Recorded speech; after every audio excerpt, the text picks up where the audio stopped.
Hey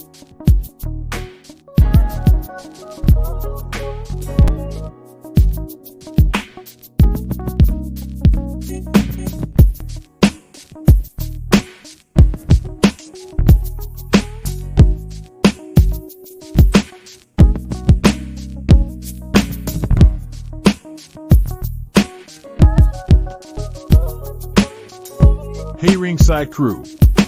Welcome to the internationally known Dudes at Ringside podcast. And now here's your host, Joe, Panther the Third. Actually, I do. Bam! Hello there, wrestling fans, and welcome to another episode of the internationally known Dudes at Ringside podcast. And today, I have a young lady that represents New York with our Tri-State Wrestling Month. Introduce yourself to my internationally known audience. I am Miss What That Lariat Do. I am the first lady of Prolific. I am the most ruthless female in all of professional wrestling, respectfully. But my friends call me Ruthless Lala. And my close friends call me Round and Brown. That's a whole other story. Oh man. I am Miss What That Lariat Do. Ruthless Lala, the Pro Wrestling R Women's Champion and the former Pro Wrestling Magic World Women's Champion, respectfully, and Miss 467 in the PWI. Awesome. That's awesome, Lala. I've been dying to have you on. I've been seeing you do interviews backstage, and you kill it, Lala. So how did you get into all this wrestling, with the wrestling business? Who were some of your inspirations and who got you into it? It was The Undertaker, Shawn Michaels, the Junkyard Dog, Stone Cold Steve Austin. But for me, when I started getting into wrestling, it was more, I've always been a JBL fan, but for me, I was really big on Japanese wrestling. So Kenta Kobashi and the Great Muta and Masawa and Kenta and Suzuki and Asuka, the Great Muta, Aja Kong, Bull Nakano, New Japan Pro Wrestling, Dragon Gate, all of those things was for me. I love it. And the first match that I saw that captivated me was watching The Undertaker. When he actually got, what happened to him? Buried alive? He got betrayed. He got betrayed by Paul Heyman. No, not Paul Heyman. Paul Bearer. When Paul Bearer betrayed him, I believe it was when he was wrestling Yokozuna. Oh yeah. And so, after watching that, I was just like, oh, they just killed this man on TV. And then he came back the next week. Oh my God, this is great.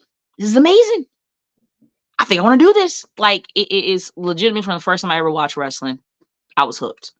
And the more I kept watching it, the more I was like, yo, I can do this. This is the life for me, So that's what really got me into it. Awesome. So what was it like the first time you stepped foot in the training facility that you trained at for the very first time? Oh my God. So the first place that I trained at, my home where I trained at was PCW Professional Championship Wrestling in Arlington, Texas, where the owner was Mike Bussey. My trainer is Steve DeMarco, sexy Steve DeMarco. I trained there, and after I trained there, I went to Christian Wrestling Federation where Tim Storm and other bunch of people were, in Garland, and I would get in there and I'll roll around, or I would go to DFW All-Star, pull up at their school, go and roll around, or I would go to Austin for AAPW or ACW, or go to San Antonio for the Dog Pound, or go for Branded Outlaw Wrestling, or go for Hybrid Wrestling, or if I want to go to Houston, Reality of Wrestling, there's always been places that I could go to kind of keep the craft up here. There's Battle Club, there's Fallout Shelter, there's even Beyond Wrestling and Wrestling Open, up higher than I am. You know, there's a lot of places to where, for me, you never stop learning. So any chance that I get to go to a school, whether it's to help or to learn, like I'm always down for it. So even now, like I'm 21 years in the business now, and I still go to schools, still go to schools, roll around, try to help, try to be part of a solution and not a problem, so. So when you're around all these like young, strapping young wrestlers just getting in, their eyes still look like Bambi, all glassy. What kind of advice do they like? Do they ever ask you like advice? Yes. And I tell them all the time, I said, to be honest, keep your mouth closed. I tell them all the time, like, yo, keep your mouth closed and your ears open. And a lot of people's like, yo, you don't say it anymore. It's like, no, like, you still shut the fuck up and keep your ears open. Because at the end of the day, you don't know everything in wrestling. If you knew everything in wrestling, then you wouldn't have to train. You wouldn't have to pay somebody else money to train you because you would already know everything. You know what I'm saying? Yeah. Wrestling is a business. Wrestling is a controlled contact sport. At any point in time, you can walk in that ring and you can never walk out ever again. So I'd be damned if I'm not going to take this business personal and put it to the higher priority, because you can lose your life in that ring. Yeah. So you want to make sure that you know how to take care of yourself as well as your opponent in that ring. And in order to do that, you have to perfect your craft by getting in the ring and learning the basics, the fundamentals. And so I tell people, like, you got so many people that want to get in the wrestling business because, I get to wear flashy gear and look how cool my abs look. But it's like, can you tell a story? Do you know the basics? Can you lock up without bumping heads and giving yourself a concussion? Can you take a back bump and make sure you tuck your chin without hitting your head on the mat and giving yourself a concussion? Can you hit the ropes properly without fucking up your back? There's a lot of things that goes into being a professional wrestler, but people always just see the fame. And I always say, everybody wants to be famous, but nobody wants to work hard. So that's the only that's the one of the things that I always tell them. You come in this business respectful, yo. I'm not telling you to come in this business, let people run over you. Don't do that. I tell all the people when they come in, make sure if you have morals, you stand on those. Because if you don't stand for something, you will fall for anything. Preach. Preach. And my road in wrestling has been very hard. And it's been very complicated because I've chose to stick to those morals, and I'm going to continue to stick to those morals, because at the end of the day, once again, if you don't stand for something, you'll fall for anything. And to me, my morals means everything, because I have a 19-year-old and a 16-year-old that may want to get in this business. And the one thing that I want to make sure that I leave back is a respectful legacy. Not your mom used to be out there, drop down and get an eagle on, like nothing. Like I want nothing but positive stuff. You feel me? I don't want to hear your mom used to throw me under the bus or she was a horrible black person, or she did not. Like I literally try to leave wrestling better than what it was beforehand. And that's not an easy job, so I just literally try and do my best, you know what I'm saying, to just try to help the younger talent that comes in and try to guide them the best way that I can. Yeah. So, like, with you being in, like, the wrestling business, is there, like, a certain part of the business that you kind of regret trying to get involved with, or has it always been the same for you? I know you said you with your training and you teach the younger wrestlers, but is there anything, a part of the business that you like regret trying to get involved with, or has it always been the same for you? I mean, like I've never regretted anything in this business. I regretted some of the people that I've met, and some of the situations that I allowed myself to get into because of the people that are around me that I thought was friends and family.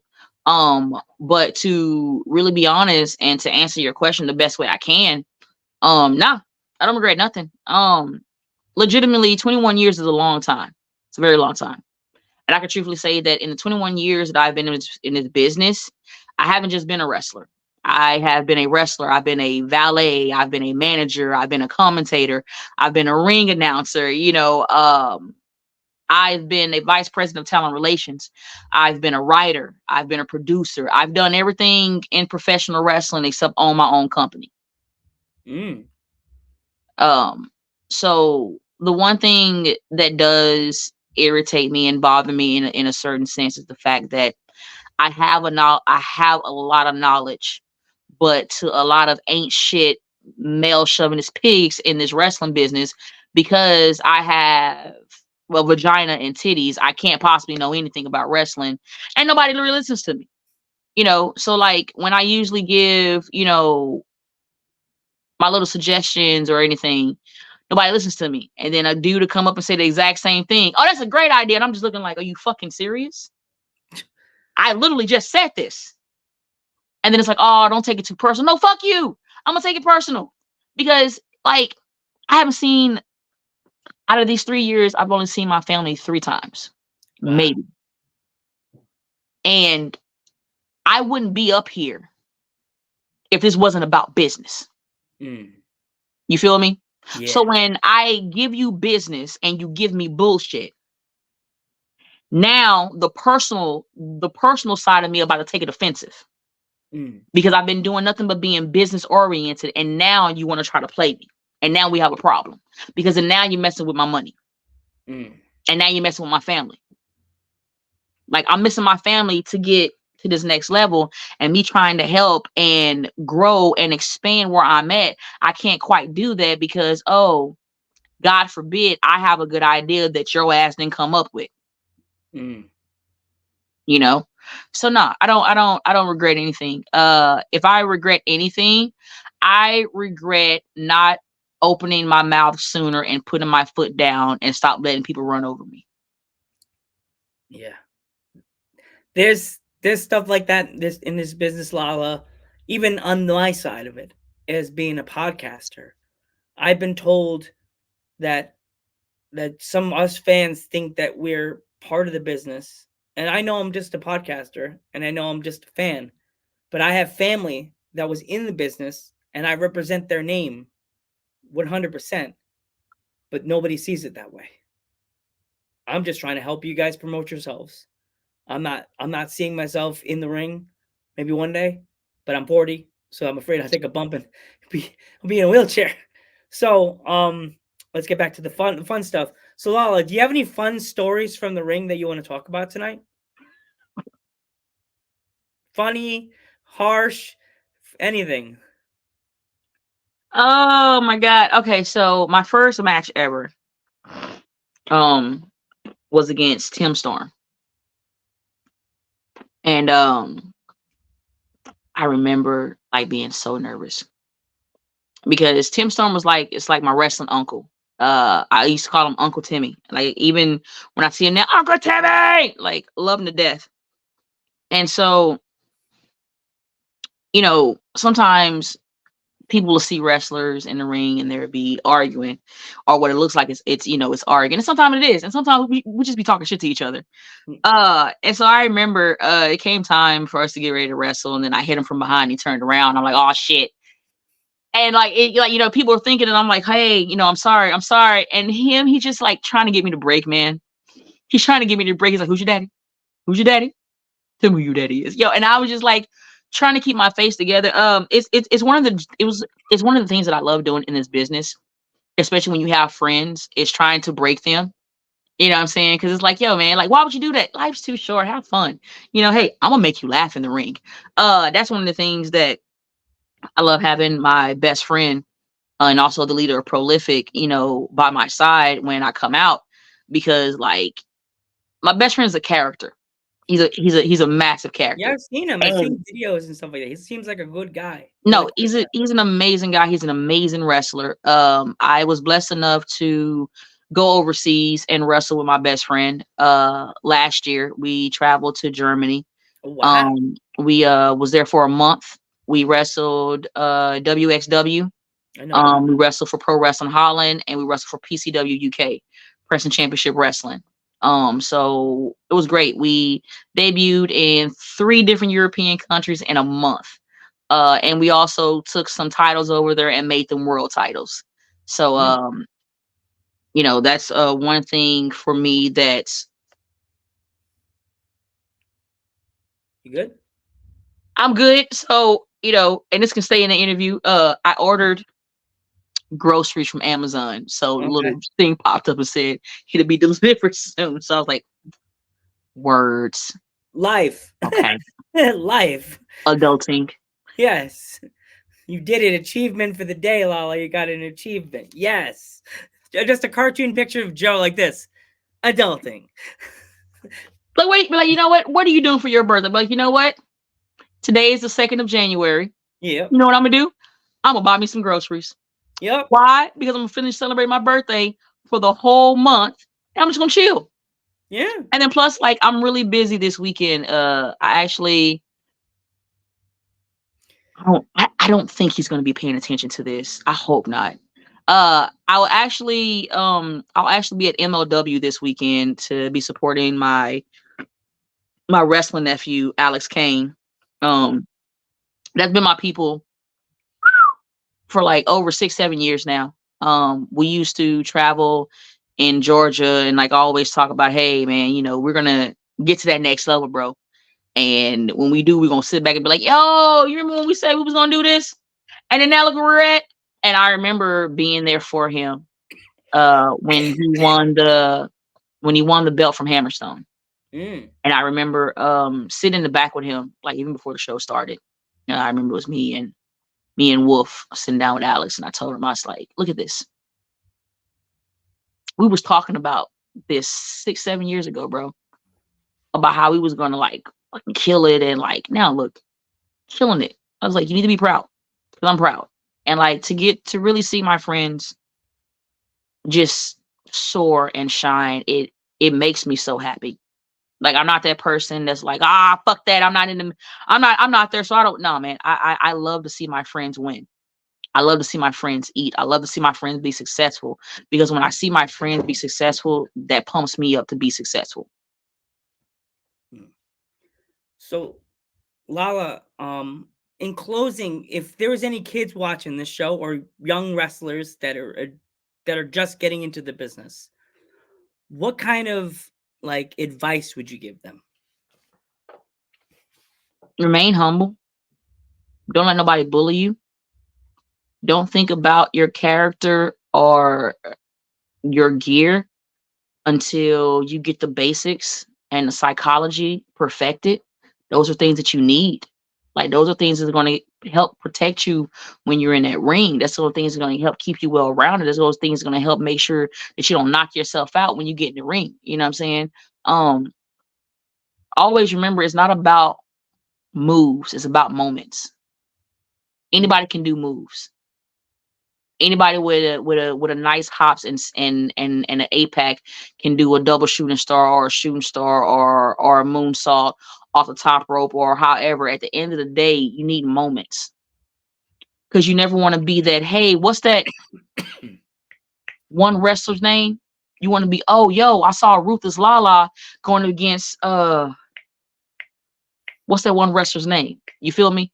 Because Yeah. people know me because I make moments. I may not get in the ring and do the most craziest shit ever, but I promise you that when I walk out that curtain, you're going to know who I am. And when I go back through that curtain, you're going to know exactly why I'm just that ruthless. But I wouldn't be able to do any of those things if I didn't perfect the basics and the psychology of professional wrestling. And those are the essential keys that you need to be in this business. You have to have passion. Because if you don't have passion, this shit is going to burn you out quick. This has to be something that you 100% want to do, because once again, man, you got to be a crazy, excuse my language, you got to be a crazy motherfucker to want to take pain from the head to toe on a regular, consistent basis. And 9 times out of 10, maybe get 3 hours worth of sleep in a week. So it's a lot. Like if this is something you're trying to do to just be looking cool in front of your friends, find something else. I look at, as far as how important professional wrestling is to me and where it levels at, for me, and I'm not saying the current president, but for me, professional wrestling is my president. You know what I'm saying? Not this president, but professional wrestling is my president. You know what I'm saying? I'm a Secret Service and professional wrestling is my president. And I'm going to protect my president. I'm going to protect wrestling to the best of my abilities. You feel me? Yeah. So it's like, if this is not something, like if you're trying to be a weekend warrior and this is something that you're just not like, don't do that. Go play hopscotch. Go create a fantasy wrestling game. You know what I'm saying? If you want to play.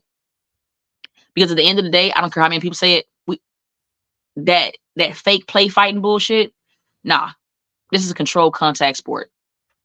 You walk in, you can get fucked up at any point in time. Yep. We like to call it the good old fuck around and find out. Yep. You know what I mean? Yep. So that would be my advice. Just, if you have good friends that are by your side and they actually rock with you genuinely, keep them. A lot of people are going to tell y'all there's no such thing as friends in this business.